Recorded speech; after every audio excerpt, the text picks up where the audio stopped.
And I think sad news for all of our fellow citizens. Martin Luther King was shot and was killed tonight in Memphis.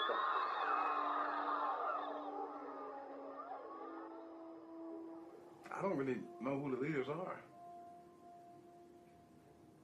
They're all dead. You know, Martin Luther King, Malcolm X. It's like you can't be a leader for the black community if you're alive. It means you probably wasn't doing your job. In '65, most of your gangs segued into a political party. Like I mentioned, the Slausons went into the Black Panther Party. But then the other gangs, they kind of identified more with a cultural nationalist group called the US Organization. We have gotten our manhood back by the acts of violence. When the brother throws a brick or snipes from a building that these guys had, different philosophies. They didn't really, get along with each other's philosophy. They didn't believe in with each other's what they were doing. Panthers are more about confrontation, confronting the man. The US Organization, from my understanding, was a little more abstract about, their rage. Well, I'm a little more aggressive. I can fight a little better. I'm a little stronger, so I'll go with a bunch of them. And the guys who couldn't fight so well, the guys who wanted to be more jazzy, they went with Karenga. Kinds of things that Maulana Karenga was saying in that first speech I heard clicked with me in terms of black people seizing their own destiny and to express that through political power, to seize political power through organizing and a self-affirmation of who black people were. Given that both organizations were had been recruiting strongly from gang structures, you can see the beginnings of some confrontations. Karenga and all those people, that US organization, they were armchair revolutionaries. Armchair revolutionaries. As far as, Bunchy and them were concerned. Bunchy was a Slauson.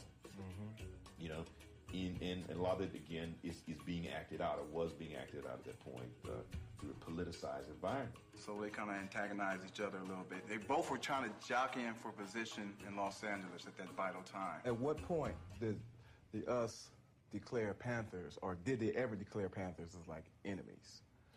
I don't ever remember there being that kind of formal war council where that was actually declared. As things escalated and as the body count escalated, it was clear that there was a serious competition going on. As everybody now knows, that was exacerbated by the intervention of the state, i.e. Cointelpro.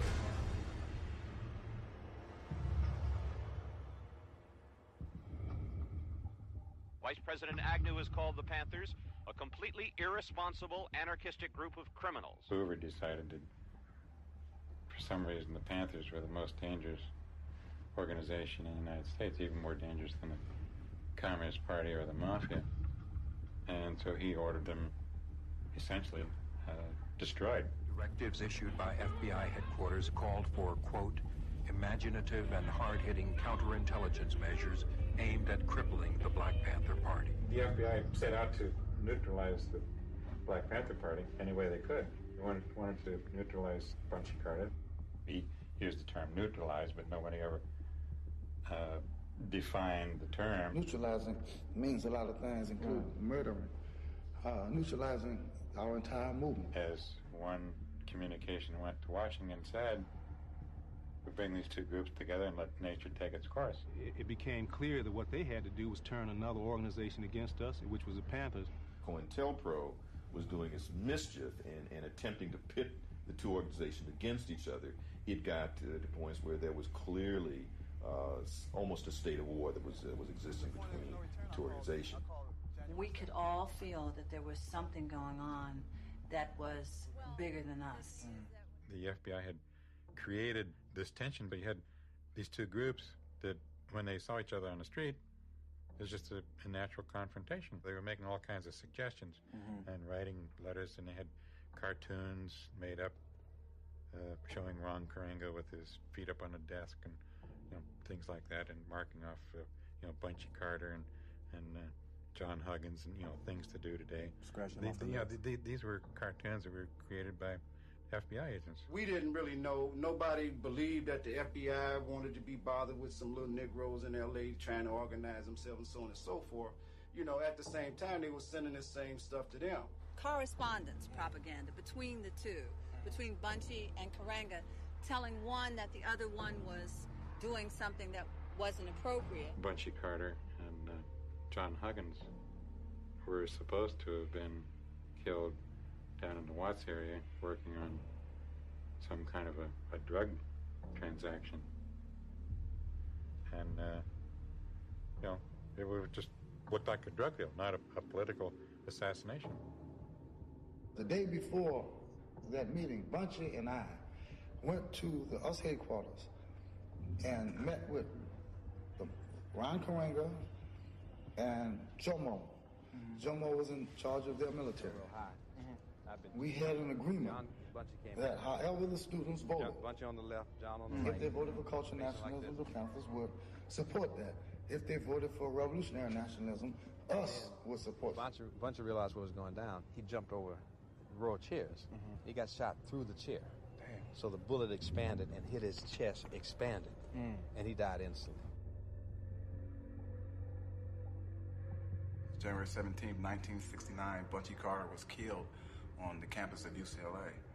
You know what I mean? And for some reason, the US organization kind of got the blame for it. Somebody from the US would have served as the killer for that. Right. As an instigator, or what we would call, agent provocateur. How did that all come about? Did they say, today we're killing Bunchy at UCLA? Was it like, today is the day we're going to kill Bunchy, but it's going to be at UCLA? We didn't get him that drug thing. Was it planned out, that structure? Or? Well, as I understand it from the agent who was telling me about it, the operation at UCLA was all screwed up.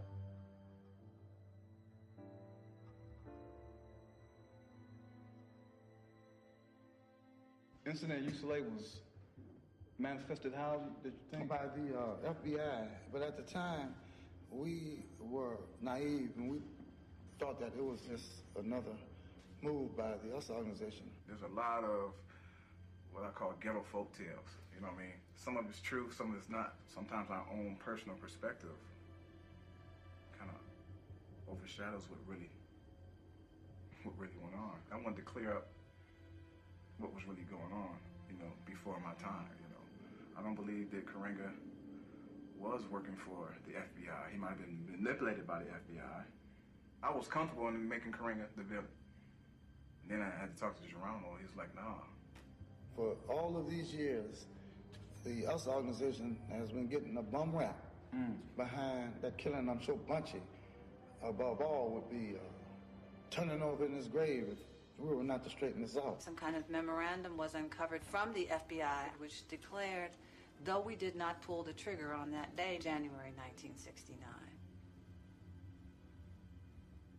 we did cause the unrest that preceded it. When they killed Bunchy and John, the word came down that it was to be no retaliation, that we were not going to engage in that because that would defeat the very principles that we had started on, and that, we were not going to get involved in blacks killing blacks.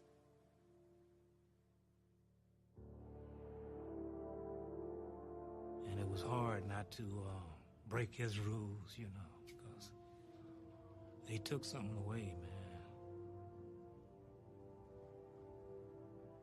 They just snatched apart our heart. And not to, not to hit something back, not to attack back or move the deal, resolve that. It is still hard today, to talk about it. Well, I felt pretty bad because most of it was really crap. It was a waste of time. We destroyed a lot of lives. And I always deny that, but